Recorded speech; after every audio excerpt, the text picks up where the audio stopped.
Le Psychodon, agir pour la santé mentale présente.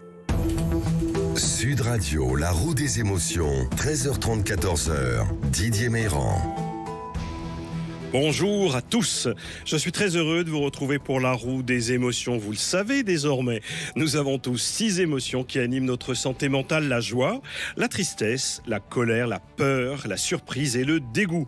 Je vous propose, comme chaque semaine, de décrypter les faits marquants de l'actualité par le prisme des émotions, de tenter de prendre de la distance face au flux incessant de l'information et pourquoi pas de gagner en flexibilité mentale. Et pour nous aider, avec nous, Marine Colombel. Bonjour. Bonjour Didier. Vous êtes psychiatre, vous publiez Écoute tes émotions pour te libérer aux éditions Marabout et bientôt disponible en librairie, Sortir des ruminations mentales, au même éditeur Marabout. Avec nous également Étienne Jalinck. Bonjour. Bonjour Didier. Vous êtes psychiatre et vous publiez La dynamique du pardon chez Hachette Marabout. Tous les deux, vous nous aidez à mieux comprendre, à prendre de la distance sur l'actualité de la semaine.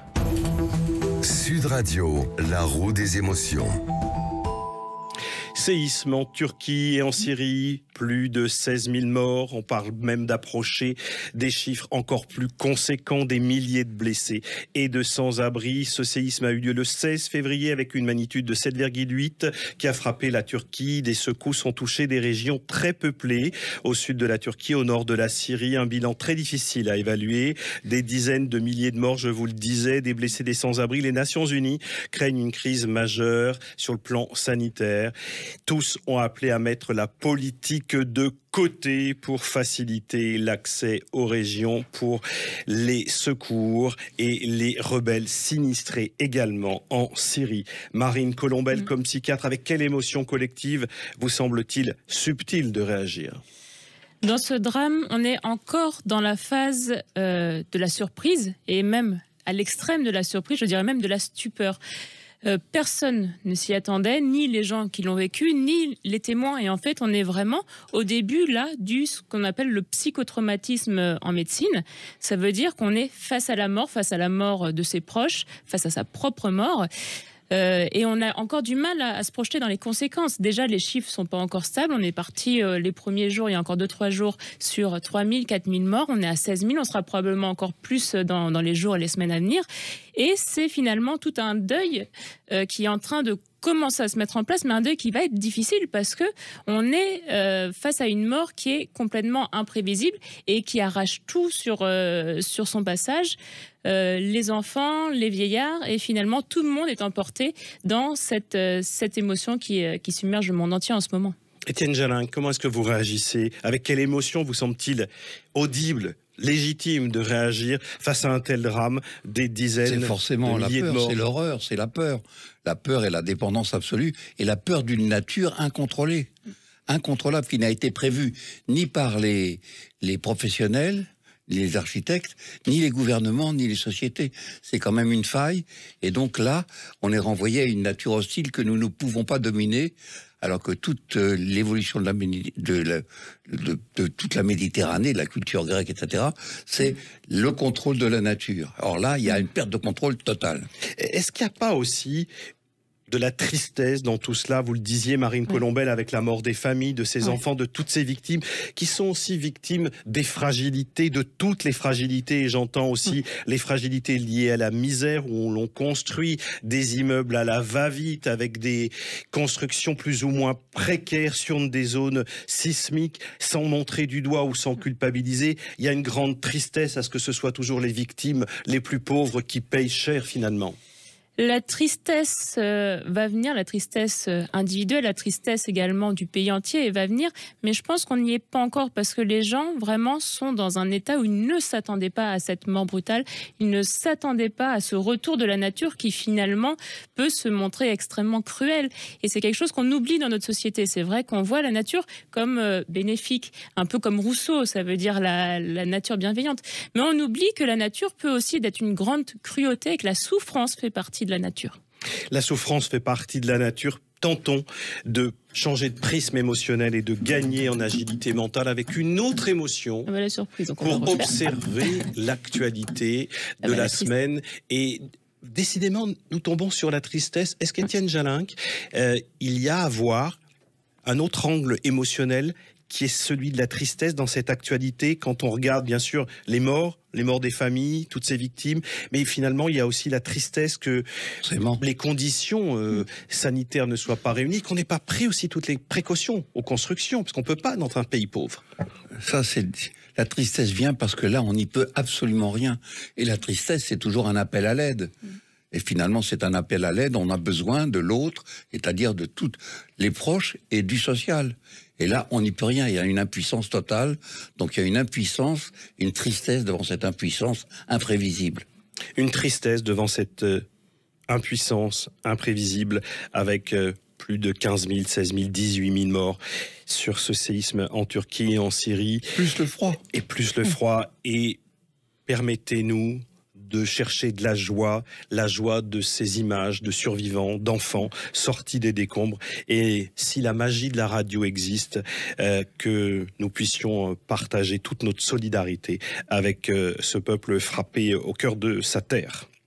L'actualité cette semaine, c'est aussi dans un registre très différent en Ukraine. Le président ukrainien a quitté sa ville pour venir à Londres et à Paris. Il a multiplié les appels pour recevoir le plus tôt possible des avions de chasse et des armements lourds. C'est le deuxième déplacement à l'étranger depuis le début de la guerre. Le président ukrainien à Londres, à Paris, à Bruxelles multiplie les appels et je vous le disais, il souhaite recevoir le plus tôt des avions de chasse, des armements lourds. Le ministre anglais n'a pas exclu la livraison de chasse à Kiev alors que Moscou promet une réponse à toute mesure hostile. Le chancelier allemand, quant à lui, a affirmé que l'Ukraine appartient à l'Europe et que son avenir est dans l'Union européenne. Étienne Jalin, avec quel regard émotionnel pensez-vous qu'il nous soit possible de réagir à cette demande des Ukrainiens de plus d'armement, des avions pour faire la guerre? C'est un appel au secours, c'est la peur. C'est un appel au secours. Il appelle toute l'humanité, c'est un appel et derrière il y a la peur. Et la peur, elle est très communicative parce qu'on s'aperçoit que même les Russes ont peur. Les Allemands ont peur d'envoyer des chars parce que ça peut rappeler des mauvais souvenirs. Tout le monde a peur. Et la peur, elle va crescendo. Et une réaction à la peur, c'est la colère. Donc ça se tient, les sentiments se transforment les uns les autres. Fondamentalement, c'est la peur et l'appel au secours. Qu'en pensez-vous, Marine Colombel? Comme on le dit souvent, la peur au niveau d'un individu, elle protège. La peur au niveau d'un État, elle est dangereuse parce que la peur est une très mauvaise conseillère. Et là, on voit qu'on est quand même crescendo de semaine en semaine au niveau de la violence, des réponses. Et finalement, cette peur qui est pour l'instant encore locale au niveau de l'Ukraine sur un conflit local, risque à tout moment de déborder et de devenir mondiale et de toucher encore plus de gens qu'elle ne touche actuellement. Vous tournez la roue des émotions, Marine Colombel. Aidez-nous à gagner en flexibilité mentale pour observer encore cette la peur, donc information. on va continuer à retourner. Et c'est une information qui appelle à plus de moyens pour faire la guerre. Ouais. Et donc on tombe sur la tristesse. La tristesse de finalement se sentir un peu comme dans la première actualité, un peu impuissant. C'est qu'on sent qu'il y a une sorte de mouvement qui se met en place, une guerre qui se met en place. On ne sait pas jusqu'où ça va aller. Est-ce qu'on va être touché? Est-ce que nos familles directes vont être touchées? Et cette peur de finalement n'être plus que des objets du destin, des pions menés par une destinée qui nous dépasse très largement. Docteur Étienne Jalin, comme psychiatre, cette peur du conflit ukrainien qui peut prendre encore plus de frappes avec des avions que confierait la Grande-Bretagne, l'Allemagne, la France à l'armée ukrainienne. Est-ce qu'il n'y a pas là à regarder avec beaucoup d'émotion le risque de l'escalade, le risque de l'embrasement, même d'une guerre mondiale en 2022? Absolument, ça c'est simplement c'est tellement communicatif qu'on part d'un niveau individuel à un niveau sociétal et ça peut amener une troisième guerre mondiale. Et il y a de quoi avoir peur? Ou est-ce qu'il vous semble qu'il faut raison garder? Qu'est-ce que vous dites à vos patients, Marine Colombel, quand on dit « mais l'actualité, c'est stressant, c'est angoissant » ? Les émotions, c'est important de les recentrer sur soi. Ça veut dire qu'elles sont très communicatives. C'est la base de la communication entre individus. Mais c'est aussi la base de la manipulation. Ça veut dire qu'on peut très bien jouer sur ces émotions collectives pour orienter nos décisions, pour nous faire aller dans un endroit ou un autre, et parfois même perdre nos propres intérêts de vue. Donc mon conseil que je donne à tous mes patients, mais que je donne à tout le monde en général, c'est recentrez-vous, sur vos valeurs, sur ce qui est important pour vous. Écoutez vos propres émotions, et là, elles seront de fiables boussoles pour diriger votre vie. Et docteur Étienne Jalin, ses propres émotions, il faut les écouter peut-être, mais vous, il faut les écouter, il faut les exprimer. Il faut les exprimer, parce que tant qu'elles ne sont pas exprimées, on n'a qu'une partie de l'inter-individualité et de l'intersubjectivité humaine. Et si l'espèce humaine a réussi, c'est à cause de cette capacité d'empathie et d'intersubjectivité entre les êtres humains. Le fait de le dire de l'un à l'autre, c'est tout le problème des neurones miroirs des cerveaux de Stern et Treverton. Ça s'allume chez l'un et ça s'allume chez l'autre. Ça s'allume chez la mère, ça s'allume chez l'enfant. Ça s'allume entre nous, c'est ce qui a fait le succès de l'espèce. Alors, exprimez vos émotions, parlez entre vous de l'actualité et avec vos enfants. Il ne faut pas en faire des sujets tabous, parler de la guerre avec vos enfants. C'est la base de l'apprentissage. On parlait de la relation entre les enfants et les parents, ça passe au début exclusivement par les émotions. C'est avec ça qu'on apprend à voir le monde. Et avec la roue des émotions sur Sud Radio, pour prendre de la distance avec l'actualité, nous nous retrouvons dans quelques instants. Il sera question de la réforme des retraites et puis du chat GPT. À tout de suite. Le Psychodon, agir pour la santé mentale présente. Sud Radio, la roue des émotions, 13h30, 14h, Didier Meyran. Et nous nous retrouvons pour décrypter l'actualité de la semaine par le prisme des émotions. Et pour nous aider à gagner en flexibilité mentale sur l'actualité, le docteur Marine Colombel, qui est psychiatre et qui publie Sortir des ruminations mentales, disponible en librairie le 15 février, et le docteur Étienne Jalin, qui publie La dynamique du pardon aux éditions Hachette et Marabout. Et nous en étions à parler de l'actualité récurrente, la réforme des retraites après ce samedi 11 février. Une 5e journée de mobilisation aura lieu le jeudi 16 février.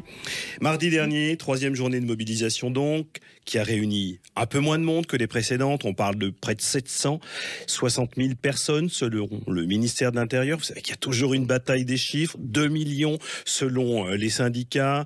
Ces derniers se sont accordés ce jeudi 16 février pour une 5e journée de mobilisation. Ce sera bientôt, et le 17 février, c'est la date butoir fixée par le gouvernement pour l'examen du texte à l'Assemblée nationale. Alors Marine Colombel, comme psychiatre, comment réagir, avec quelle émotion sur cette actualité qui nous anime depuis plusieurs semaines, la réforme des retraites en France? Sujet sensible qui nous a toujours animés, même depuis des années.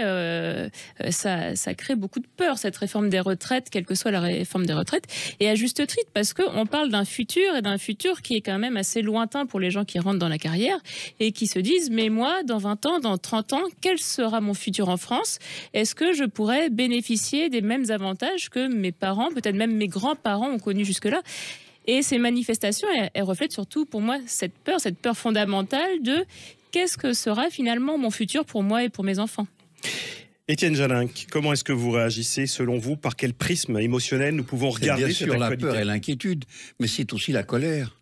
C'est la colère, c'est la perte des droits acquis. On avait cru qu'on avait conquis quelque chose et que c'était définitif, et c'est comme si on vous arrachait un droit. Et donc là, c'est la colère. La colère en disant, mais c'est pas juste, on est en train de perdre quelque chose maintenant, pour des raisons qui sont théoriquement futures. Donc chacun est dans son rôle, les syndicats dans leur rôle, le gouvernement aussi, et c'est une bataille de communication. Une bataille de communication et des chiffres. Alors, 757 000 selon le ministère, 2 millions selon les syndicats. On peut regarder aussi par le prisme des millions de travailleurs en France. Et il y a 40 millions de personnes qui travaillent en France. Et même si on était à 2 millions dans les rues, ça ferait que 5% des personnes qui travaillent, qui se mobilisent. Ça, c'est pour les détracteurs, ce chiffre-là. Qu'est-ce que vous en pensez de ces types d'analyses comme psychiatre, Marine Colombel? Attention, la mobilisation ne veut pas dire que les gens qui travaillent ne sont pas pour le mouvement. Ça veut dire qu'il y a toujours une différence entre les gens qui adhèrent à un principe et les gens qui le manifestent physiquement. Ça veut dire qu'ils vont manifester. C'est ça, il y avait dans mon propos, est-ce que le qui ne dit mot consent est légitime? Il faut se rappeler qu'il y a toujours une masse qui est un peu la masse silencieuse, qui souffre. qui finalement est un peu défaitiste et dit mais à quoi bon manifester, à quoi bon donner mon avis, de toute façon on ne m'écoute pas. C'est un discours qu'on entend très souvent, que j'entends très souvent dans la bouche de mes patients aussi. Et ce discours, donc il faut faire attention parce que cette masse qui se tait, à un moment, elle ne se tait plus. Lorsque les droits fondamentaux sont trop attaqués, comme ce qui a été quand même le cas, par exemple, avec le Covid, avec des restrictions massives de liberté, on est toujours au risque de faire lever cette foule. Et là, dans ce cas-là, s'il y a 20, 30 millions, 40 millions de personnes qui sont dans la rue et qui manifestent, là, on n'en est pas là. Là, on n'en est pas là. C'est un vrai danger pour la On est à 2 démocratie. millions ou à 760 000. Et ça, c'est le jeu habituel. c'est le jeu habituel. C'est le jeu habituel. En tout cas, on est en crise. Ouais. La crise vient du mot grec crisis qui veut dire choix. Et donc là, on est forcé de choisir. Alors qu'en général, on peut repousser le choix à plus tard. Et là, apparemment, il y a un conflit et une crise sociale évidente. Étienne Jalin, comme psychiatre, vous voyez aussi ces jeunes qui s'interrogent sur la retraite. On voit des images de jeunes qui ont 20 ans, 24, 25 ans. Et alors on est tenté de se dire, ah bah attends, t'as pas commencé à travailler que tu penses déjà à la retraite? Ou alors on est tenté de se dire, ah ben, on comprend, t'es anxieux pour ton avenir. Comment faut regarder le sujet? Mais la civilisation a complètement changé. Dans les années 50-60, le travail était une valeur en soi. L'investissement affectif sur le travail a changé. Les gens, grâce au progrès de la société du travail, on a un travail plus facile. Et les gens ne veulent pas mourir au moment de prendre la retraite. Ils veulent profiter de ce qu'il y a. Et le travail est devenu moins pénible en général. Marine Colombel. Et un rapport au travail qui a tout à fait, je suis d'accord avec vous, qui a changé. C'est-à-dire que le travail n'est souvent plus le centre de la vie. Les gens ont d'autres valeurs, d'autres centres d'intérêt. Même, on se rend compte qu'avec le monde qu'on a actuellement de la technologie, la notion du travail est discutable parce qu'on peut gagner autrement sa vie qu'en travaillant avec quelque chose de formel. Faites tourner la roue des émotions, Marine Colombel, pour nous aider à mieux comprendre l'actualité. Pour vous, ces jeunes qui manifestent pour la retraite, leur peur est légitime alors? Alors, je suis un peu trop dans les deux parce qu'effectivement, il y a toute une jeunesse qui a peur du futur et du changement, et une autre jeunesse qui en est plus là. Ça veut dire que la notion même de travail n'est plus dans leur esprit parce que pour eux, il y a d'autres façons de gagner leur vie qu'avec un travail standard, on va dire. Donc, ils se projettent déjà dans un futur où il n'y aura pas de retraite. Où vous a emmené la roue des émotions? Donc là, on en arrive à la tristesse. À la tristesse, Étienne Jalin. Eh ben, c'est triste, parce qu'il y avait une espèce de garantie, une sécurité, une prévision, et que là, il n'y en a plus. On se trouve face à une prévision sociologique qui est impossible. C'est-à-dire, depuis des milliers d'années, on allait de progrès en progrès au niveau de la civilisation et des sociétés. Et là, d'un seul coup, il y a une bascule. Alors, oui, à ce point. Pour vous, à ce point, il y a une bascule. Pour moi, il y a une bascule totale. Ouais. La notion par rapport au travail, il était inévitable. Au 19e siècle, on se sentait encore très utile, indispensable. Mais est-ce que la bascule, c'est pas par rapport à la notion de travail dans la société, plutôt que à la retraite ou au curseur du départ ou de l'âge de la retraite? Est-ce qu'il n'y a pas là-dedans des confusions? Ça le pointe. Ça le pointe. Mais ça le pointe. Là, on est forcé de se poser la question. Et on en parlera juste après, la rupture technologique. La rupture technologique qui permet d'aborder un autre point de l'actualité, le chat GPT. Alors, c'est une nouvelle intelligence artificielle révolutionnaire qui à la fois fascine et inquiète. Le chat GPT, intelligence révolutionnaire, artificiel, un outil gratuit lancé par une société américaine qui a la faculté de rédiger du texte à la demande et dans plusieurs langues, de converser avec nous en s'adaptant à tout type de contexte. Il est par exemple capable de rédiger intégralement une dissertation en s'appuyant sur des milliers de sources sur le web, ce qui a poussé le directeur de Sciences Po à en interdire l'utilisation par les étudiants. Microsoft a par ailleurs annoncé investir des milliards de dollars dans l'intelligence artificielle qui fascine et qui inquiète, je vous le disais. Avec quel prisme émotionnel, selon vous, docteur Étienne Jalin? Il va falloir développer notre affectivité pour pouvoir contrebalancer les effets technologiques de l'intelligence artificielle. Et je crois que l'intelligence artificielle doit être utilisée pour permettre à l'humanité de lutter contre l'idéal factice de nos jours de l'intelligence qui réglait tout. Il va falloir qu'on devienne pas plus intelligent, mais plus en relation avec l'affectivité. C'est-à-dire qu'il doit y avoir un mariage entre l'affectivité et l'intelligence. Marine Colombel, sur le chat GPT. Et d'ailleurs, pour aller dans le même sens, les recherches en neurosciences vont dans ce sens. Ça veut dire qu'une bonne intelligence, quelque chose de logique, ne peut se faire qu'avec les émotions. Les émotions sont de fiables boussoles, finalement, au service de l'intelligence pour nous faire prendre les bonnes décisions. Et si nous gagnons en flexibilité mentale sur cette actualité, également au fil de la vie, au fil de la roue des émotions? On est dans la tristesse. La tristesse, on peut la voir effectivement, finalement, dans ce changement de société. Donc certains seront tristes, d'autres seront joyeux. Mais en tout cas, on est dans un point de rupture, on le voit bien. Ça veut dire que cette intelligence artificielle, pour l'instant, elle écrit des dissertations. Dans quelques années, elle remplacera certains métiers. Beaucoup de métiers d'après. Il n'y aura peut-être plus de journalistes, tiens. Peut-être qu'il n'y aura plus de médecins non plus, on verra. Je ne sais pas si on gagnera au change, peut-être. À voir. En tout cas, c'est à la fois un risque et une opportunité, l'intelligence artificielle. On va être obligé de faire avec. Cette technologie existe, elle sera utilisée, elle va nous accompagner.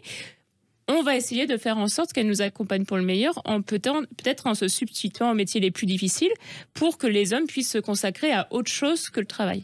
Docteur Étienne Jalin, qu'est-ce que ça vous convient que les hommes puissent se consacrer à autre chose que le travail et que l'intelligence artificielle soit une opportunité humaine? C'est-à-dire que nous ne sommes pas des robots, nous sommes des sujets, et c'est tout le développement du sujet et de l'individualité de chaque être humain.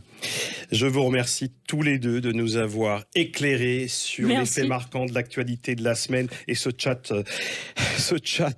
GPT, c'est peut-être une occasion, une opportunité de redire que ce qui prime, c'est le talent, le plus de notre humanité, nos émotions qui peuvent nous servir à écrire et à écrire de façon sensible. Peut-être que les machines et l'intelligence artificielle ne sauront pas faire. Il y a encore de l'espoir et de la joie. De la joie également au cinéma cette semaine pour la France de Rachid Ami. C'est une histoire vraie. C'est l'histoire d'un rituel d'intégration à Saint-Cyr, la fameuse école militaire. Et pourtant, Aïssa, 23 ans, y perd la vie face à une armée qui peine à reconnaître ses responsabilités. Ismaël, son grand frère, se lance dans une bataille pour la vérité. La vérité, c'est là aussi l'exercice donné à chacun d'entre nous d'être à la recherche de l'harmonie avec ses émotions. Une vraie enquête, le parcours d'un cadet qui va faire ressurgir tous les souvenirs. Merci encore à tous les deux et je vous donne rendez-vous à vous toutes et à vous toutes la semaine prochaine sur Sud Radio à 13h30 pour faire tourner la roue des émotions sur l'actualité. Au revoir, bon week-end. Sud Radio, la roue des émotions. Avec le Psychodon, agir pour la santé mentale.